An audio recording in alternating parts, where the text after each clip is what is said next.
For our lecture today, laboratory historian Alan Carr is back with us for part deux, continuing his exploration of the life and work of Norris Bradbury in crafting Los Alamos Scientific Laboratory into the laboratory it is today. So just a little bit about Alan, if you don't know. Alan, one of our luminaries here. Alan joined Los Alamos National Laboratory 10 years ago and currently serves as lab historian. During his time here, he has produced numerous publications, lectured here and nationally, and has appeared and been heard on many local, national, and international radio and television programs. Before coming here, he completed his graduate work at Texas Tech University, and you know Alan remains an ardent supporter of that institution if you've ever talked with him. I've personally enjoyed working with Alan on many, many projects, continue to do so, including our 70th anniversary lecture series and the Informal History Committee. So please welcome Alan Carr.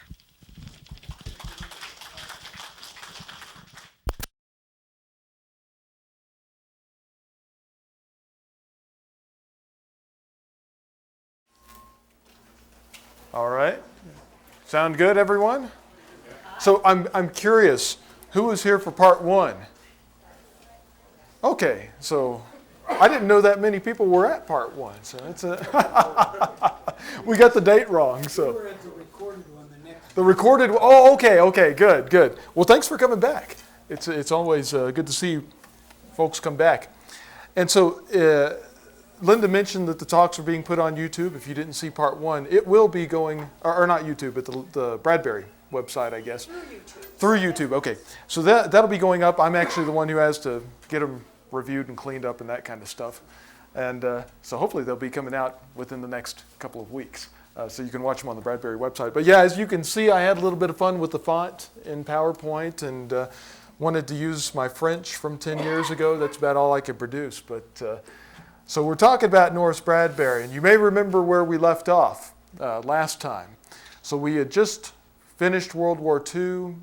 We had rebuilt the laboratory and kind of stabilized Los Alamos. Los Alamos became a permanent institution toward the end of part one last time around. So now we're gonna go see what this permanent institution did as we delve deeper into the Cold War years. So what were those years like? What was going on back then? And that's why I made this first slide, is to provide some context for the world that Norris Bradbury was working in the late 40s and especially into the early 1950s. So you can see here, first I want to direct your attention to some of the photographs and some of those titles. Those are titles of reports that were long classified by the government. Most of them are CIA reports, and you can see the titles. The first one at the top, the effect of the Soviet possession of atomic bombs on the security of the United States. The next one down, possibility of direct Soviet military action during 1948. Then the last one I've got there, at least, the strategic value to the USSR of the conquest of Western Europe and the Near East to Cairo prior to 1950. The powers of the West were very nervous about Soviet aggression during these times, during this period, and for a variety of reasons. But we're going to look at that first bullet there as the first one. I think a lot of people, when they're looking at the Soviet Union and they're looking at the Cold War, they say, well, why were we so paranoid? Why was the West so paranoid about the Soviets and Soviet aggression? Well, it wasn't necessarily paranoia so much as it was history. When we go back to the earlier days, before World War II, what was going on in the Soviet Union? Well, first of all, Stalin had consolidated his power. He had been, and we didn't really know the extent of it, but the purges were going on at the time, so hundreds of thousands, millions of people were being killed. About 2/3 of the military officers in the Soviet Union were killed or imprisoned in the mid-late 1930s. That's one of the reasons why the Soviets did so poorly in the opening stages of World War II. However, in the years following that, we get up to 1939 and there's the Ribbentrop-Molotov Pact. We talked about that quite a bit in my World War II talks. The Soviet Union joined forces with Hitler's Germany. And so we know what the Germans did. They knew that their eastern flank was protected, so they were unable to. The Nazis were able to take over the rest of Central and Western Europe as a result. What the Soviets did, we all remember probably the Nazi invasion of Poland in 1939. The Nazis took half of Poland, the Soviets took the other half. And so they carved Poland in half. Next, the Soviets invaded Finland. They took strategic portions of Finland. They annexed Latvia, Lithuania, Estonia, portions of Romania. And so the thing is, Soviet aggression was not just some dreamed up thing. They had established a pattern of extremely aggressive behavior, and they partnered with Hitler. And again, if it had not been for the partnership with the Nazis, I don't know if Hitler would have been bold enough to invade all of his neighbors if he had the Soviet Union to worry about. So there were reasons, and that's why I say this paranoia, maybe it wasn't paranoia at all. And so these kind of reports were being circulated within the government at the time. Now, after the war, a lot of this icy standoff. Remember, once the Nazis turned their back on the Soviets and invaded the Soviet Union and launched their surprise attack, we became allies of convenience with the Soviet Union, but we were never their friends. There was never any comfort. From the day that the Bolshevik Revolution was launched, we never had a comfort or regular relations with the Soviet Union. So in the years following this, of course, Germany, after the war, was split up into different portions. Berlin itself was split as well. In June of 1948, the Soviets decided, well, we really don't have, Berlin is in our sector. Berlin's in the portion of Germany that we got after World War II, and we fought a disproportionately large part of the war as well. The Soviet Union lost 26 million people during World War II. And they didn't like having Berlin in the middle of their sector with people from the West coming in there and people being able to live free in Western Berlin as well. And so they cut off all the shipments of supplies to the western portion of Berlin, hoping that they could essentially gain de facto control over the city. That was called the Berlin blockade. And so there was a coordinated effort to fly in supplies over the next several months, all the way into May 1949, and it was a success. It was successful. West Berlin remained a free city. But that was a pretty bold gesture by the Soviet Union at the time. Now, only a few months after the Berlin blockade came to an end, in August 1949, the Soviet Union tested their first atomic bomb. Now remember how they had behaved during World War II. They partnered with Hitler. There was a certain comfort that the West had because at the end of the day, the Soviet Union could have all these large armies and thousands of tanks and thousands of bombers, but we had the nuclear bombs. We had nuclear weapons. They didn't. And nobody, I don't think hardly anyone believed that the Soviet Unions would be able to develop an atomic weapon before the mid-1950s. Maybe further out than that.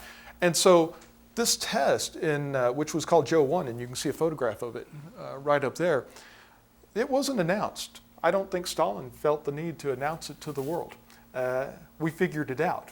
And that this test was successful, and that was quite a shock.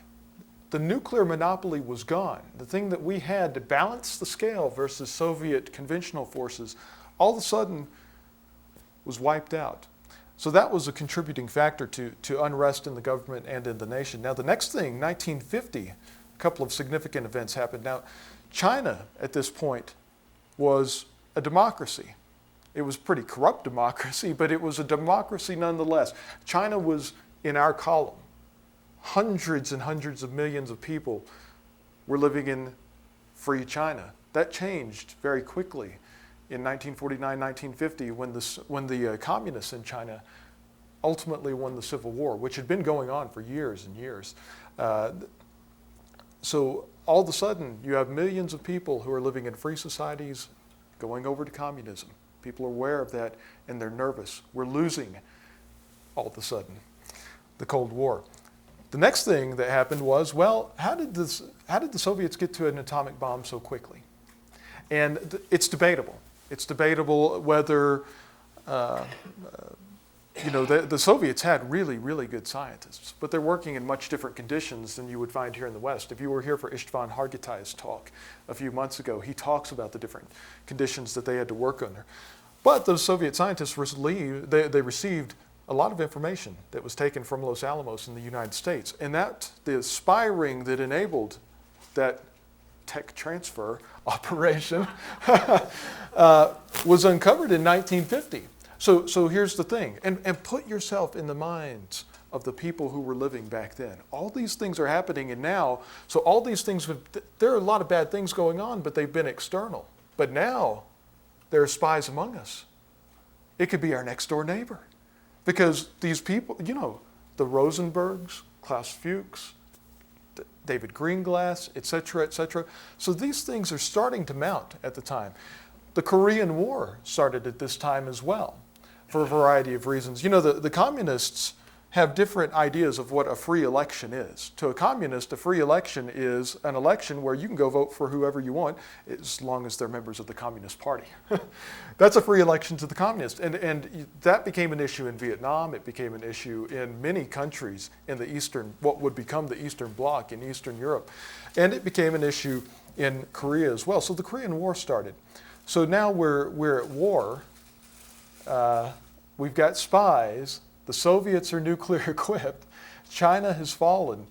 And of course, as the 1950s went on, there were public fears that were stoked by Sputnik. The Soviets were in space first.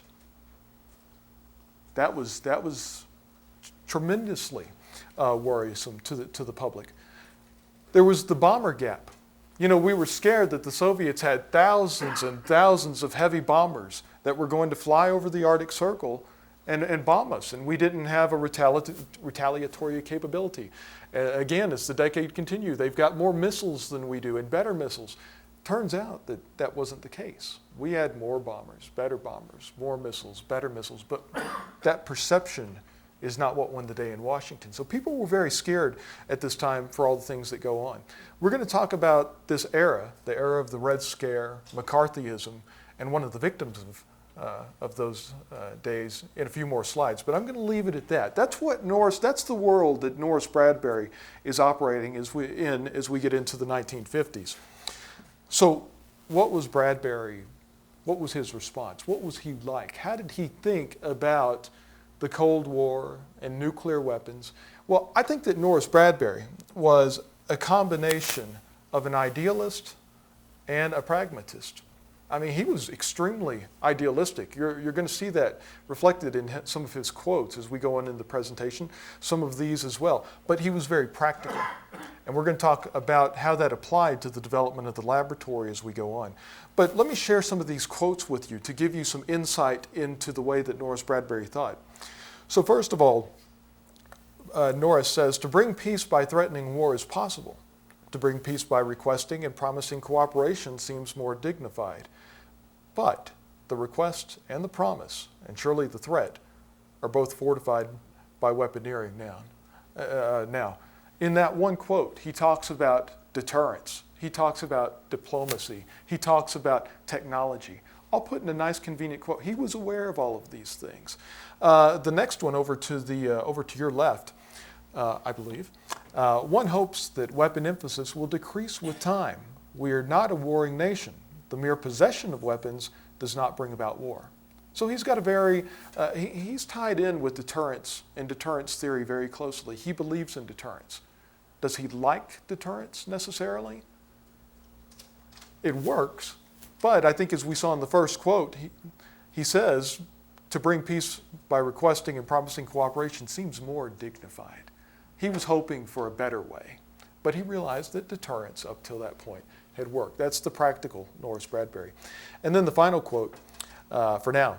I, myself, with considerable knowledge of nuclear things, with some knowledge of their military use, but with only a plain citizen's feelings about people and nations and hopes and fears, would prefer to try to follow the path of hope.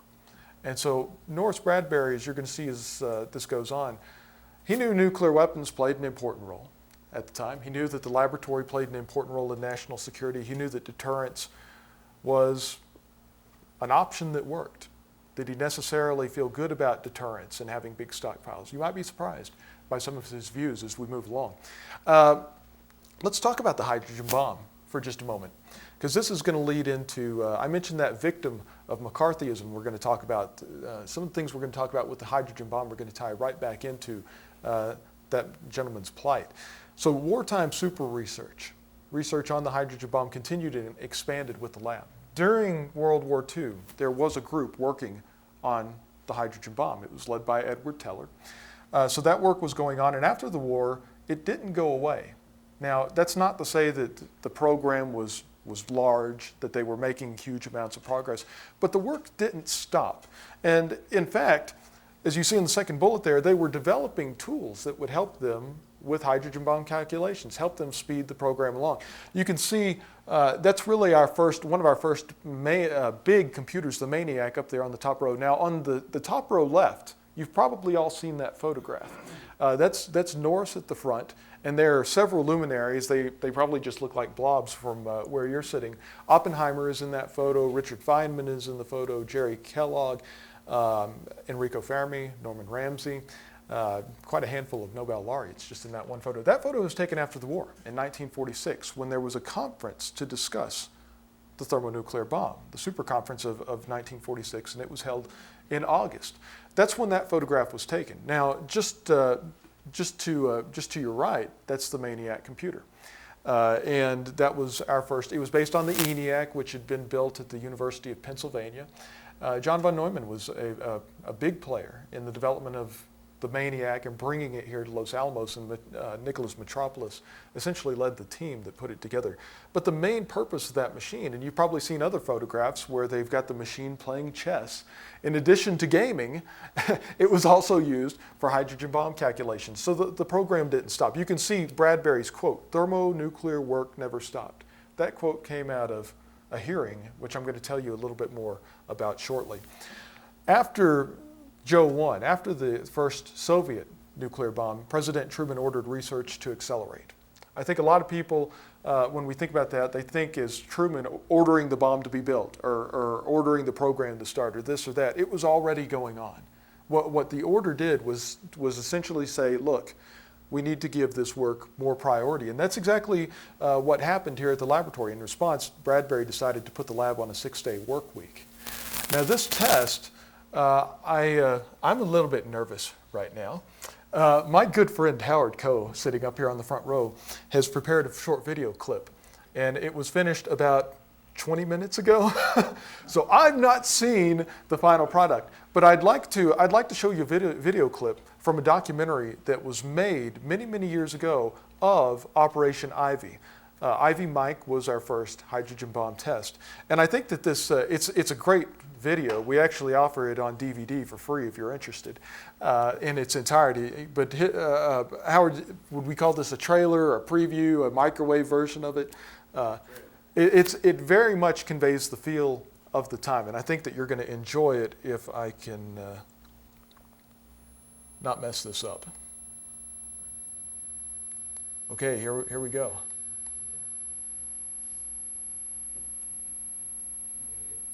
Do I have to hit play? Okay. All right. Okay.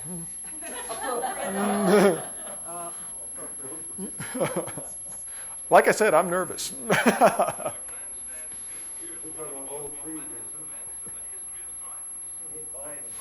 Can we turn the volume up? Is it? Okay.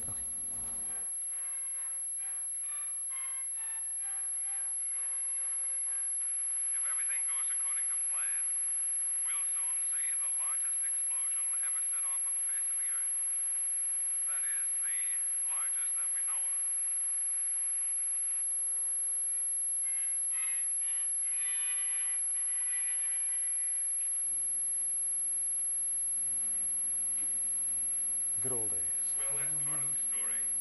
Behind the present activities on this ship is the broader story of policy in the larger aspects of the atomic weapons development program, the thinking behind this operation. Gentlemen, up to now, the laboratory has had sufficient time. And that's Norris, of course, back here in Los Alamos.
All right, so applause for Howard.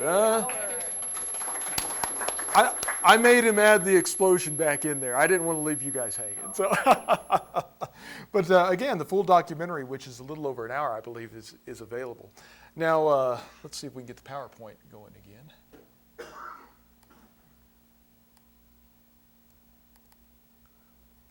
Okay, so how do I make this thing? Back down to the bottom, the little screen icon. Right here?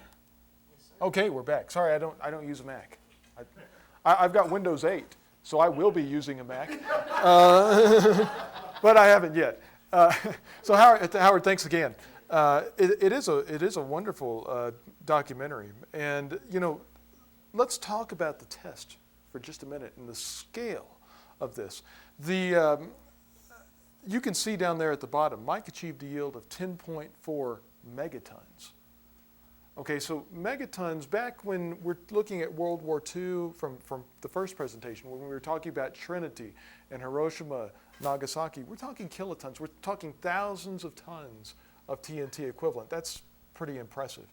But now we're talking about millions of tons of TNT equivalent. You can see this test was conducted on a very small island called Alugalab in the Pacific. And these are before and after photographs. This is Alugalab right here. It's not a very large island. It's a few acres, but it's an island nonetheless. This is the after picture. This, I think it's about a 180-foot deep hole in the bottom of the ocean is where Alugalab was.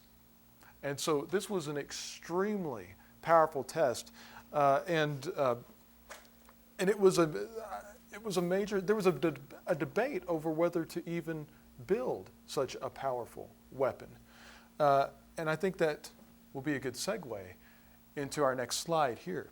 Not everybody wanted to build the hydrogen bomb, and there were a variety of reasons why. Some people didn't think that it was feasible. They didn't think that it could be built, and so why even pursue it? Some people thought that it really didn't serve as any kind of useful weapon. I mean, it's so big, it's so powerful. I mean, the only thing that you could use something like that against are cities. And so you're talking about a weapon of genocide, not of military use. That was one of the arguments that was held up. Some people went so far as to say that it was immoral technology. Enrico Fermi and Isidore Rabi, I believe, both stated that they believed this technology was evil in and of itself.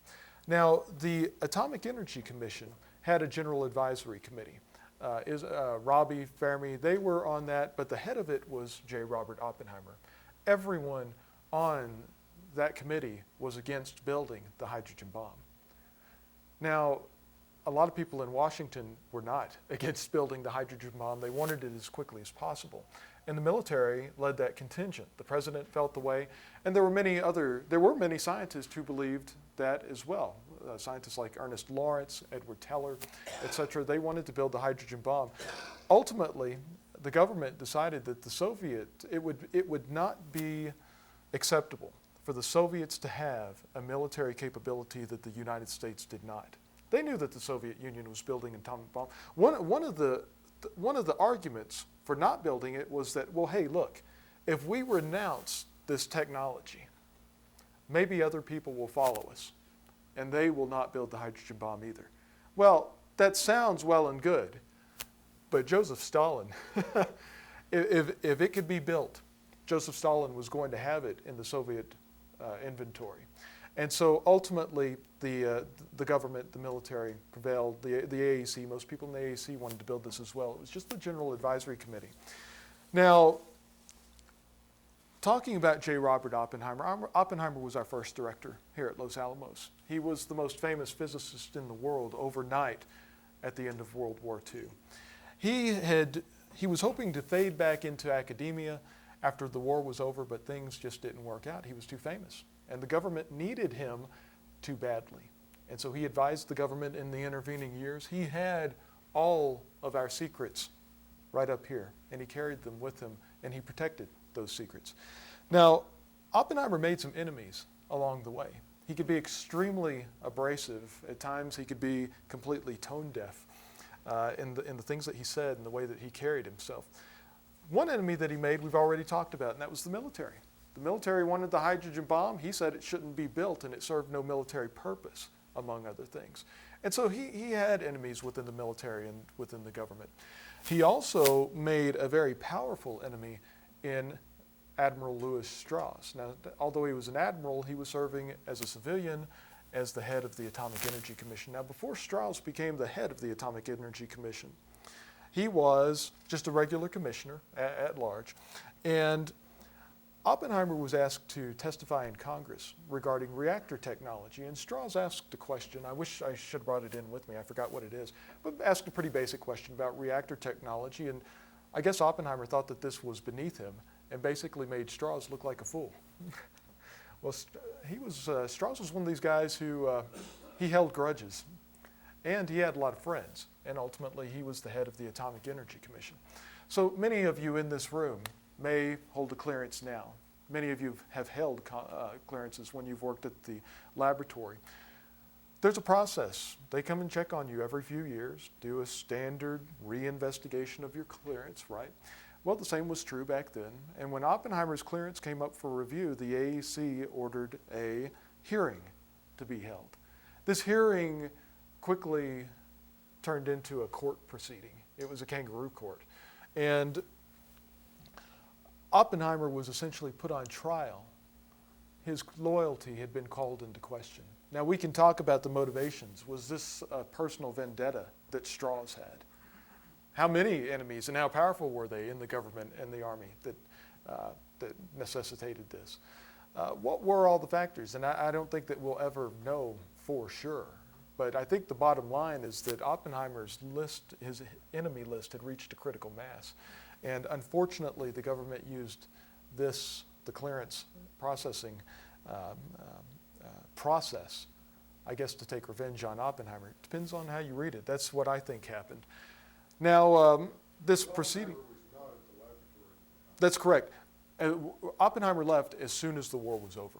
And so he had been long gone from the laboratory. He came back. The photograph we had a while ago of the super conference, he came back, but he was not the director, so he made visits infrequently. But he did come back a couple of times, but he was gone as an employee. Now, each side, the prosecution, again, not technically a trial, but that is in actuality what this was, they had witnesses. One of the people to come to testify in Oppenheimer's defense was Norris Bradbury. And so Bradbury came, he testified on April 22nd, 1954 at this hearing. And he argued, he was in a difficult position because not only was Oppenheimer being put on trial, one of the main charges against Oppenheimer was that he had actively tried to hurt the hydrogen bomb program. He had tried to delay it, he had tried to stall it, and he had used his influence as a great scientist and as a member of the General Advisory Committee to the AEC to do that. That's a pretty significant charge. Now, Bradbury is in a little bit of trouble as well, because if that can be proven, well, he's the lab director. He's the guy who's supposed to be making sure that the work was getting done. And so not only do I think that he believed in Oppenheimer and wanted to support him, but he was essentially defending the work of the laboratory at this hearing as well. The AEC ultimately chose not to reinstate Oppenheimer's clearance. And I say chose not to reinstate. I think that they chose to do that before this hearing ever started. I think that it was a foregone conclusion. This was not greeted very happily back here at Los Alamos. Over 500 employees signed a petition protesting the decision that the Atomic Energy Commission had made, protesting their treatment of our former director, and protesting the AEC's choice to use the clearance processing process to punish Oppenheimer. And you can see this is, I've got a scan from the archives of the original list. It quickly grew well beyond that page, so the signatures were typed after that. But this was put together by a gentleman named Fred Reby, who many of you may know as well. Unfortunately, nothing changed. Now, I want to ask, is anybody sitting out there wondering about a certain scientist working at Livermore who I didn't mention at the time? You know, ultimately, inevitably and forever, Edward Teller is going to be tied to this proceeding. Edward Teller was, I think it's fair to say, a rival of Oppenheimer's. I don't think that they ever trusted each other. I don't think Edward really ever trusted Oppenheimer at all. Oppenheimer didn't like the hydrogen bomb. Oppenheimer did not want Edward Teller to be the wartime leader of the theoretical division. Teller was called to testify for the prosecution. And overall, the testimony is fairly positive, but at the very end, he says point blank, under these circumstances, I would not give this guy his clearance back, almost verbatim. The proceedings were supposed to remain secret, private. They were in confidence, but word quickly got out about what happened. And Edward Teller became persona non grata in this town, essentially for the rest of his life with many people. But with or without Edward Teller, I think that Oppenheimer's goose was cooked, unfortunately, in this matter. Years later, Norris Bradbury, in reflecting on this hearing, he said, "I never saw a man in my life more fanatically dedicated to his country. And one can be dedicated to one's country without agreeing with everything his country does." That was Bradbury's take on this affair. Again, we talked about all of those bad things that were happening in the 1950s and late 1940s, the spies, the Korean War, the fall of China, Joe 1, the list goes on, Sputnik, which happened later, as well as the bomber gap and the missile gap. But that was the time. There were bad things going on. McCarthyism had catalysts. But what happened as a result of those catalysts was really one of the dark periods in our nation's history. And I think that Robert Oppenheimer was one of the victims of that witch hunt that ensued as a result. This was a man who was completely dedicated to his country, as Norris Bradbury said. And with or without clearance, he knew all the secrets anyway. And I think that's something that the government often takes for granted. Let's continue on. My friend John Hopkins, John couldn't be here today. Many of you may know him as well. He used to run the nuclear weapons program here in Los Alamos. He dubbed the 1950s into the early 1960s the golden age of nuclear research and development. And that's because the stockpile was growing and there was so much innovation going on in the design of nuclear weapons. The nation's stockpile grew from 2 weapons at the end of 1945 to over 31,000. In 1967. 1967, we officially had over 31,000 nuclear weapons, and there are a variety of reasons for that. You know, at that time, we had weapons going into service and out of service, sometimes in just a matter of months. There were new and better weapons coming out all the time. So the ones that had been rendered obsolete, well, they sat around for a while. That's one of the reasons why there were so many nuclear weapons. Another is that weapons, as we're going to see in a couple of bullets, weapons were getting smaller. Much smaller in terms of yield. There were tactical weapons, so you had hundreds and hundreds of things like artillery shells and hand-carried nuclear weapons, things that could be carried in backpacks. Now, between 1945 and 1967, the United States conducted more than 500 nuclear tests. In all, up through 1992, we conducted over 1,000, but in that relatively short amount of time, we conducted over half of our nuclear tests. We already talked about the first hydrogen bomb, Ivy Mike. Which was conducted that test was conducted at the end of 1952. The first tactical nuclear weapon was tested in May 1953, not long after. And you see a picture of it right over here. This is the test. It was called Upshot Knot Hole Grable, and it was an artillery shell. So now bombs are getting smaller and smaller and smaller, right? I mean, they're getting much more versatile, much more easy to handle, but the yields are getting bigger and bigger and bigger. You see this nuclear test right now. That's another shot of Mike up at the top. You've got Upshot Knot Hole Grable. This is Castle Bravo. The red one is Bravo. That was the largest nuclear test that this nation ever conducted. And it was conducted in 1954. So let me put that in perspective for you. It was designed, they thought that it would achieve around 6 megatons. So what was Mike? Mike's 10.4. It's 10.5 megatons. They think that Bravo is going to be around 6. It ends up going 15.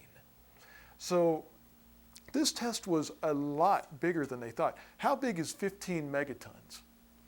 Difficult to quantify a weapon that powerful, but as you can see in the bullet there, that's 15 million tons of TNT. That's roughly equivalent to 1,000 little boys.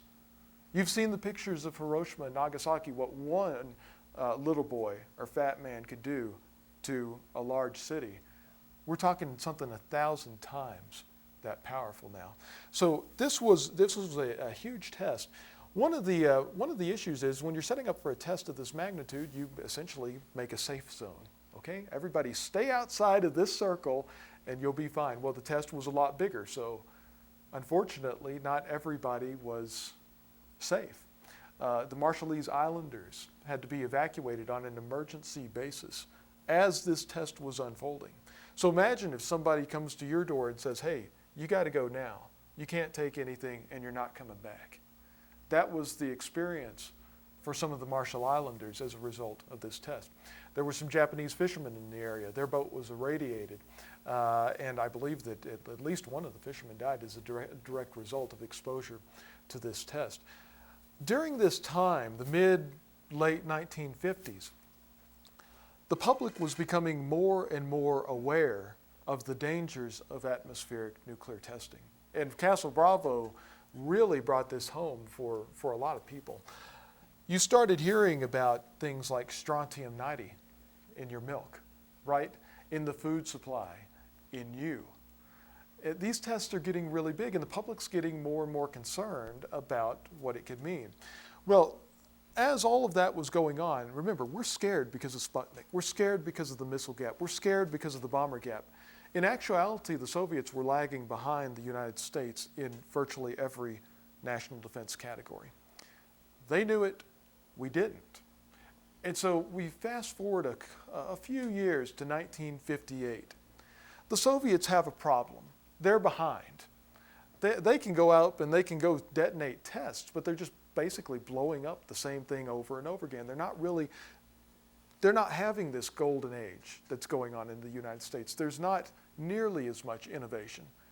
So they need a break to catch up in the laboratory. So how do you get a break? How do you slow the United States down? Hey, we're going to stop testing nuclear weapons. We, the Soviet Union, we're going to stop testing nuclear weapons. If you would like to follow our lead, this is all informal. There's no formal treaty at all. If you'd like to follow our lead for the benefit of all mankind, please join us. But we're going to stop. And so this put immense pressure on the United States to stop testing nuclear weapons. And we did. So from 1958 into 1961, we didn't test, the Soviets didn't test. See, the thing is, we were developing new concepts in the laboratory at a rapid rate, and testing was the way that we verified if they were good ideas. We needed testing to progress. The Soviets needed a break to catch up. So my theory is that that was the driver behind the Soviet moratorium. Now, before coming here as a Sovietologist as well, and rule one is never trust the Soviets. So I'm pretty warped and biased, so take that into consideration as well. But I think that this gave them a break. So here's Norris Bradbury. Let's go back to him. Idealist Norris Bradbury is saying, hey, maybe this is that turning point in human history that we've been waiting for. Maybe this is the beginning of the end of nuclear weapons. Maybe we're getting to that stage in humanity where we don't need deterrence anymore. That's what I think Bradbury hoped for. But then there's pragmatist Norris Bradbury.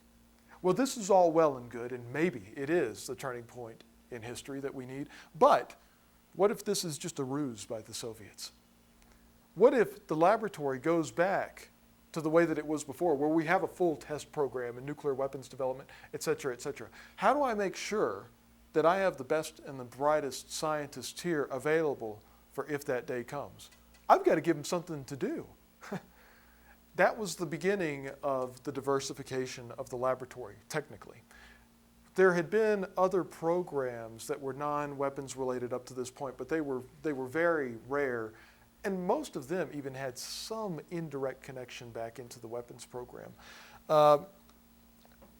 Diversification of the technical program started during this era. And so a lot of new initiatives came as a result of this time. You can see a list of them right here. The first one, the development of nuclear-powered rockets for space exploration. That was Project Rover. Maybe some of you worked on Project Rover. It lasted roughly the same years as the Vietnam War, from the late 1950s into the early 1970s. And they made a tremendous amount of progress. They didn't, ultimately, were not able to build a rocket that was safe for space exploration. But they did get they did make a lot of progress. The next one, Operation Plowshare, industrial applications for nuclear explosions. Now, that was primarily, almost exclusively, a Livermore program, but we did have a couple of Plowshare shots. So who's been to the Nevada test site and seen the Sedan crater? Okay, so probably about 7 or 8 of you have been there. Sedan was a Plowshare shot. And the idea, and this was, primarily Edward Teller's idea, we've got all these nuclear weapons. What if we could use them for construction instead of destruction? For instance, what if there was a place, this is the example that I often use if you've heard one of my talks before, what if we could have a harbor where there's not a harbor? Let's line up some thermonuclear bombs and make one. That's Sedan, basically. It was an excavation experiment. So that was Plowshares, finding other uses for these weapons. The next one, Project Sherwood, controlled thermonuclear fusion. So we have nuclear power now. We're all familiar with that. They were looking at controlling thermonuclear fusion, or thermonuclear power as well. The development of nuclear verification technologies. Now the thing is, if you go to 0 nuclear weapons, your nuclear weapon problem doesn't go away, does it? Especially if by a treaty you've agreed the other guy's not going to have weapons either. How do you make sure the other guy isn't cheating? How do you make sure the other guy isn't testing? How do you make sure the other guy isn't developing nuclear weapons? The list goes on and on. What if the other guy decides to develop nuclear weapons? How are we poised to start building them again? See, you go to 0, but you never quite go to 0. And Bradbury was thinking about that way back when. One of the technologies that they developed was the Vela satellite, and you can see a picture of one right up there. By the way, this is one of the rover engines that they were working on. That's a satellite up there. The thing is, you have these satellites out in space monitoring for clandestine nuclear tests. Pretty cool piece of technology. Now, these inadvertently discovered gamma ray bursts in the later 1960s. So one of the most significant discoveries, scientific discoveries of the later part of the 20th century was made inadvertently by one of these satellites that was looking for nuclear weapons tests. We've gained a tremendous amount of insight into how the universe works because of that discovery. Started with one of our satellites here from Los Alamos. And then, of course, subatomic exploration. This was the era, the later 1960s, that LAMP was built. Subatomic exploration. Now, the thing is, when you look at a lot of these, they tie right back into the weapons program in some way, shape, or form. And I think that that's kind of the difference between Bradbury's laboratory and Harold Agnew's laboratory, which came next. And I'll give a talk about that era one of these days down the road. But everything is, although the mission expanded significantly under Norris Bradbury, everything went right back in to the nuclear weapons program in some way. Now, 1961. We'll go back and talk about the Cold War context for a few minutes. So as this is all going on at the laboratory, we're cruising along. We're into the test moratorium. We haven't tested since 1958. Well, the Soviets ended this informal moratorium in January 1961. They broke the moratorium. We're back. And so think about all these. That's a significant event. The nuclear moratorium is over. Your hope for a nuclear weapons test-free world and nuclear, done. Soviets are back in the business. Big event there to start off the year 1961. The next big event that we've all heard about was in April 1961, the Bay of Pigs invasion of Cuba. Hey, Cuba's communist. We can't have a communist country in our hemisphere. What if we train some Cubans to go in there and retake their own country?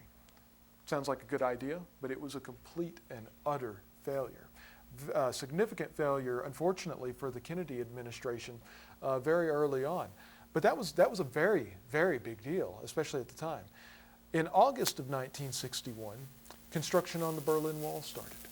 So think about all these monumental events that we remember, all of them happening within a few months of each other. Berlin Wall goes up. In September 1961, the United States started testing nuclear weapons again. So we're back in the business as well.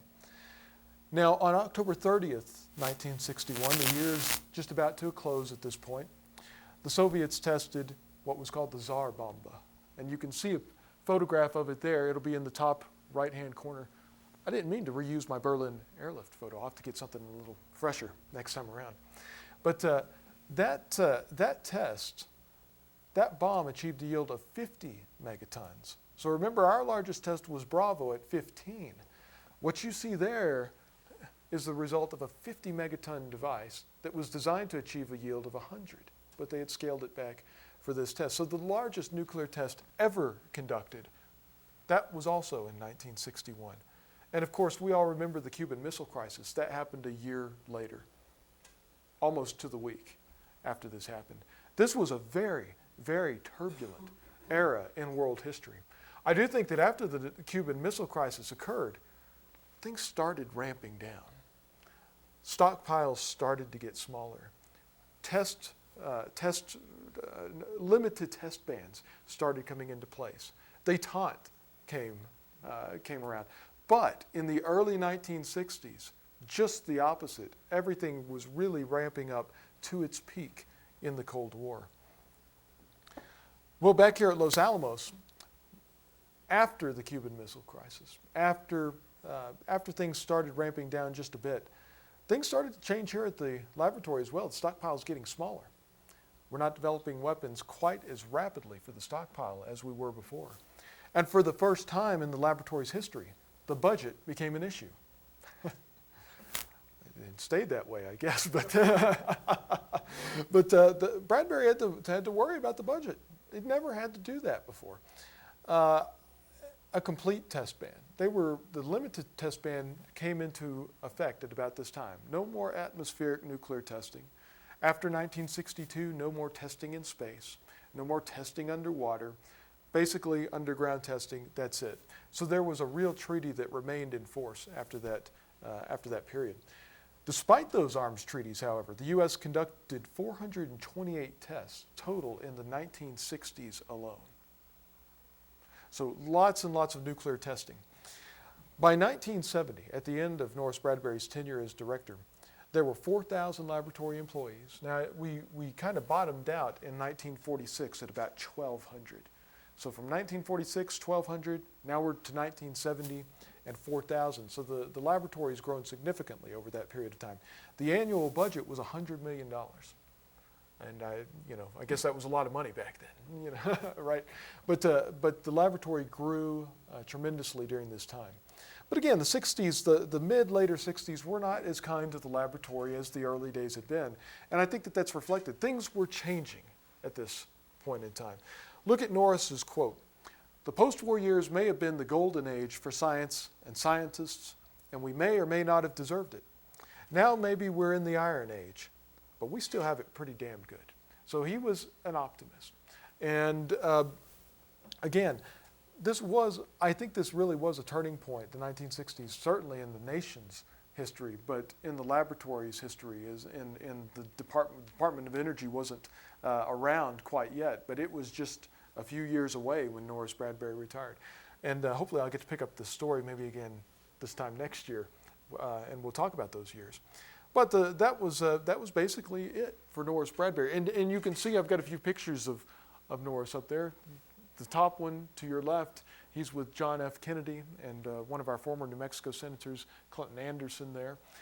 He was a busy guy, so you catch a nap when you can, right? On one of the planes, probably coming back from a testing operation would be my guess. Now, that middle photo, I really like that one.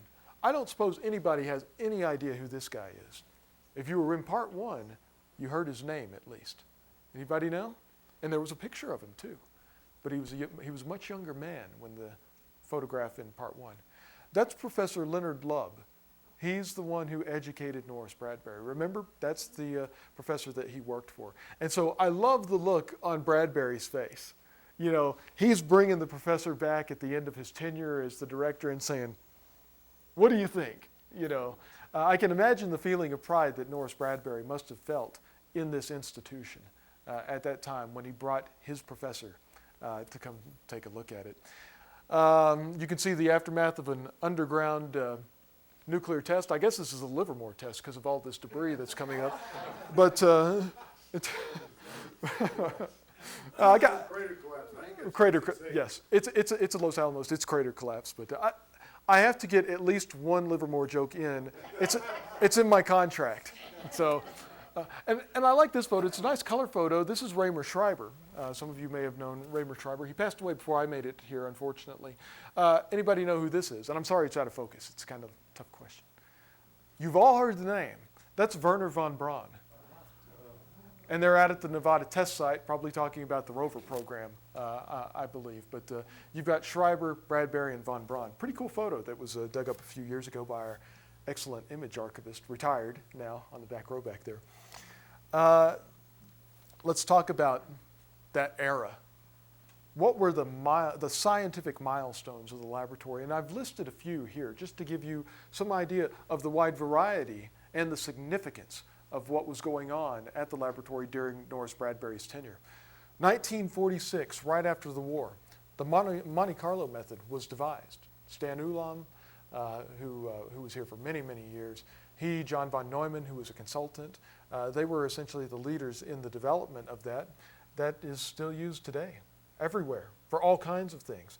1946, we're still in 1946, the world's first plutonium-fueled reactor was completed here at the laboratory. I believe it was Clementine, and that's a photograph of it up there at the top. 1951, the first underground nuclear test was conducted. Now, this was still deep in the heart of atmospheric nuclear testing, but we had already been looking at going underground way back in the early 50s. 1951, also, the first nuclear test producing thermonuclear burn was conducted. This was before Mike. This was another test in the greenhouse series. Another scientific milestone. Another one, of course, 1952, we talked about at length already. The world's first full-scale hydrogen bomb test was conducted. That was, of course, Ivy Mike. 1953, the world's first tactical nuclear weapon was tested. 1954, the largest United States nuclear test was conducted. These are all Los Alamos innovations, all Los Alamos weapons and tests. Now, things are going to change just a little bit. 1956, the existence of the neutrino was proven.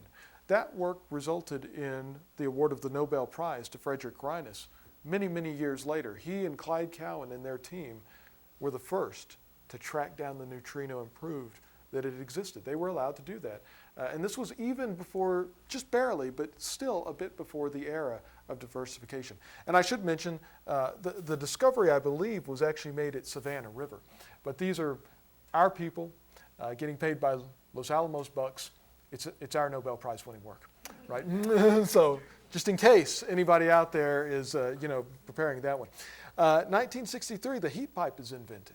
Now, the heat pipe is one of those significant innovations that we never think about. If you don't have heat pipe, almost so much technology is reliant on the efficient transfer of heat. Computers, space shuttles, all of that. The heat pipe was developed here at Los Alamos. Continuing on, 1963, the first Vela satellites were launched. You fast forward a few years to 1967, gamma ray bursts were first detected by those satellites in their hunt for clandestine nuclear tests. And so these are world-changing things that are going on during Norris Bradbury's tenure. And not just one or two of them, but innovation after innovation after innovation happened. So this was a very productive time in the laboratory's history. I want to take you through Norris's retirement very quickly. We're almost out of time here. On August 29th, 1970, Glenn Seaborg, a Nobel laureate who was the head of the Atomic Energy Commission at the time, presented Bradbury with the AEC's Enrico Fermi Award. So he was a recipient. That billboard, that was, I think that's the billboard, I think it may have been in front of the high school. I think that ceremony took place at the Dwayne Smith Auditorium. So that, so I guess I should have left more of the photo there, but I had to fit it in, right? The Museum and Science Hall was renamed in his honor shortly after his resignation.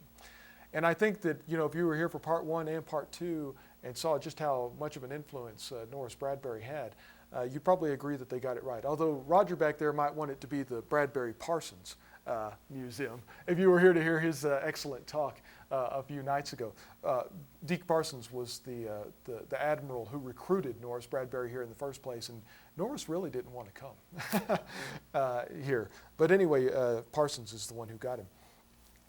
So, and that, although the facility was different, this has remained the case ever since, and that's why it says Bradbury out on the facade today.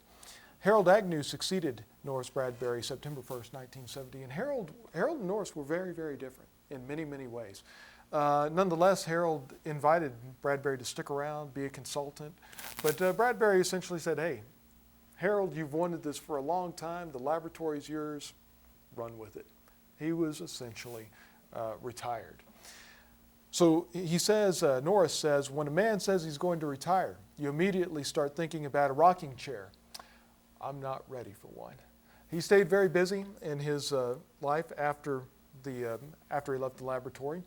As we said before, he declined Agnew's offer to serve as an advisor, but he was a University of New Mexico regent from 1969 to when he was still director into 1971. Now that was an extremely turbulent time for UNM as well, and I think that that had to be an unpleasant experience for Norris to be serving in that capacity at the time.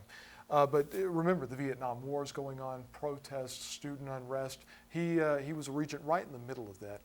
For years, he was a member of the Episcopal Parish Vestry.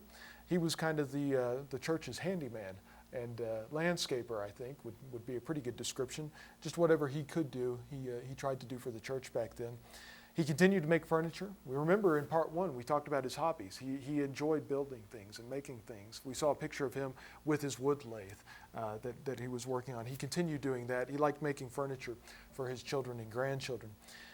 Unfortunately, in his final years, he suffered from many health problems. He suffered from dementia later, which developed into Alzheimer's. He had a pretty severe case of gout, I believe, at the end and had to have part of his leg amputated. The photograph, I want to point out a couple of photographs before we get to the tail end here. Now, first of all, up there, the color photo at the top, that was, Roger, what year was that taken approximately? 1980? 89. So Roger, my friend and predecessor back there, he and many of the old testers from the days of atmospheric testing went back to the Pacific.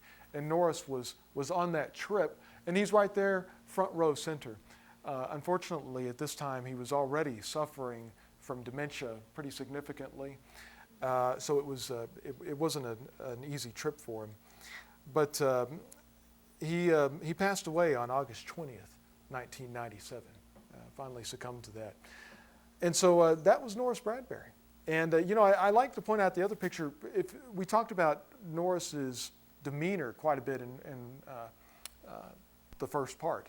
Remember what his car was for many, many years? That beat-up Model T that had rusted holes in the bottom and everything else. Well, I was happy when Dan uncovered this photo for us up there at the top. It looks like he's got a Mercedes in the driveway, a hard-earned Mercedes there at last. Maybe it's Lois's, and he's probably still driving around his old pickup truck, but it's good to see that. And you see Norris and his wife Lois there in the front yard with that tree, and then the final picture that we've got of Norris right here as he was aging, probably about 5 to 10 years before he passed away. What's Norris Bradbury's legacy? Well, first of all, let's talk about nuclear weapons again. Bradbury considered nuclear weapons a necessary but temporary evil. Look at this quote that we have from him. He says, "Nobody likes atomic bombs. I hate them, but it has to be done." That's a pretty powerful statement from the laboratory director in the 1950s and 60s. Again, his ability to balance being an idealist and somebody who was practical, a pragmatist as well, I think is reflected in just those few short words. To maintain a thriving weapons program, he diversified the mission of the laboratory. Diversification first came to the laboratory to help the weapons program. That was his innovation. Today we have a multidisciplinary laboratory. That started with Norris Bradbury during those years that we got out of the nuclear testing business. Bradbury also believed diversification would make the laboratory a permanent asset to the nation. If we never go back to testing, well, guess what? We've got some of the world's best and brightest. I know the cliche is overused in our little town, but we've got some of the best people who can do some pretty amazing science here in many, many different fields. So he helped turn this into a permanent institution. He's even been called the father of the federal laboratory system. I think that Sig Hecker may have assigned that to him, but he essentially invented the first permanent laboratory in the system. Nobody thought we were going to stay around after World War II. This was just some temporary military outpost that would go away. In part one, you saw why it didn't. And Norris Bradbury played a big part in that. There were other factors certainly as well, but he played a big part. I want to leave you with this quote from Norris, then we'll open up the floor for questions and corrections.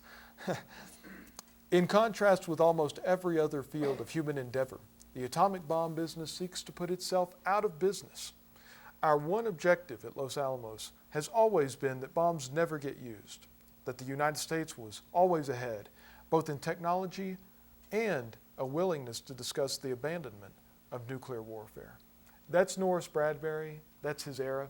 I hope that you've enjoyed it. And now, it's what are we going to do next? So,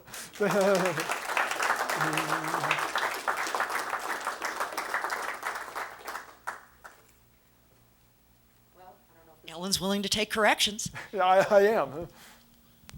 Okay, for non-nuclear scientists, what's the Monte Carlo system?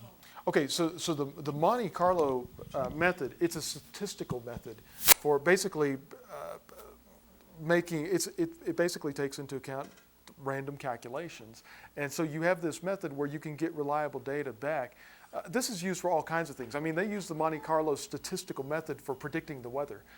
Well, maybe it's not always successful, but it's is that basically, anybody have anything to add to that? It's a statistical method for producing consistent and reliable results in random areas. So, yeah, thank you. Yes, we have another. Thank you. Thank you for an excellent talk. In the beginning, near the end of the Korean War, I guess there was the threat of use of nuclear weapons by MacArthur after the Chinese had crossed the Yalu River. I wonder if you could comment on what the arsenal that he had and perhaps speculate on what he had hoped to accomplish with it. So speculate will be the key term there. That's a little bit beyond the scope of my studies, but I can speculate based on the context. So MacArthur, I would change one thing that you said in there, threatened.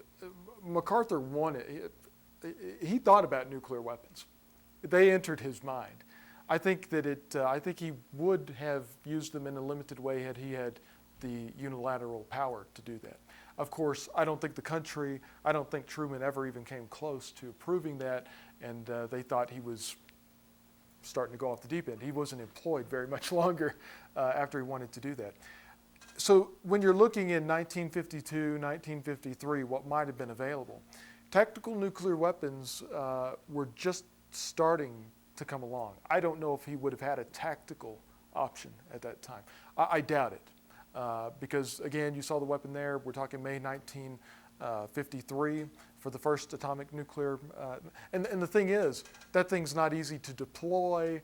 It's incredibly difficult to employ, as a matter of fact. So I don't think that would have been an option. So you're basically looking at some refined fission weapons.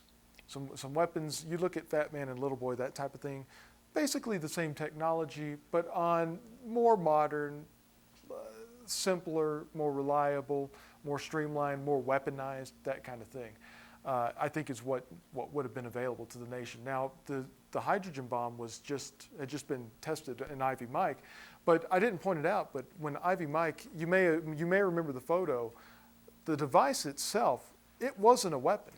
It was completely undeliverable. It was this massive science experiment. But they proved it could be done. And so going into 1954, the United States wanted to develop a thermonuclear weapon as opposed to this thing that could be delivered. That was going on in 1954. So I don't think that there would have been a thermonuclear option. I think you're basically looking at standard fission bombs at the time for use in that. But I really don't think that, I don't think Truman even came close to considering this. McCarthy was ready to end this thing with the Chinese. But that would be, again, not my area of expertise, more of a tangential area. So if anybody else has anything to add. This is more of a comment than a question. When I was 19, I was assigned to the 1st Army Nuclear Ordnance Battalion and came to Sandia in March and got in a 6x6 truck and bounced out to Nevada. And they put us in a trench 6 miles away from the upshot knothole Grable test. And when you're 19, that's very exciting. Oh, yeah. I had no idea what nuclear weapons were or anything else. So you saw the real deal. Yeah. Right. And that was a 280 millimeter cannon. Yes. And then later we went to Germany, and one of our jobs was to put together the shells for the 280 millimeter cannon. And then a short advertisement, the neutrino experiment. Yes. One of the members of that team, Harold Cruz, is a good friend of mine, and if you Google it, HERALD KRUSE, and you'll find two really good presentations that he made, one to a neutrino conference in Santa Fe, and more recently to a distinguished alumni lecture at K-State, and that has a lot of view graphs and things in. So there's some really enriching information on the neutrino. Ah, great. Thank you for your comments on both. Regarding Grable, I should probably add a photo, because so many of those operations, whether they were in the Pacific or Nevada, these were joint operations between the Atomic Energy Commission and the military. And there were a lot of soldiers who witnessed those tests, maybe from a bit too close, unfortunately, in some cases. I should probably put a photograph of one of those tests with the soldiers there and my presentation to share that perspective with others. The other thing is, one of the problems of covering 25 years in 2 lectures is that I don't get, there's not enough time to give credit to all of these incredible things that were done, and the neutrino is one of them. So I hope that everyone heard about that. The neutrino, really, that was a huge, significant breakthrough in understanding the basic components of the universe. So please do visit the webpage and check those out further. Yes? Very brief comment. I don't know if I need the mic or not. The general impression that one gets is that there was the bomb which we used once or twice in Japan, and that was the technology we had until the hydrogen bomb came along. The fact of the matter is there was a great deal of development that went on, and I don't know it, and I think it's part of the reason I believe that Oppenheimer felt there was no great need for a hydrogen bomb is that they had a lot of other alternatives. That's right. And that was really the story of the later 1940s. In World War II, the bottom line mission was to make a bomb that worked. Might not be very aerodynamic, might require more material than you need, et cetera, but there was a lot of room for improvement after the war. And so the stockpile it was much more efficient and started to diversify in that era. And I think if you were here for not World War I, part 1 of the talk, it wasn't that long ago. But you'll remember, after the war, Bradbury came up with basically a plan for the laboratory, and I think probably the most significant point, almost unbelievable point when you think about it, was that he said, we're going to continue developing nuclear weapons basically until somebody tells us not to. So they were, although the staff was going down for a while, they were very busy. So thank you.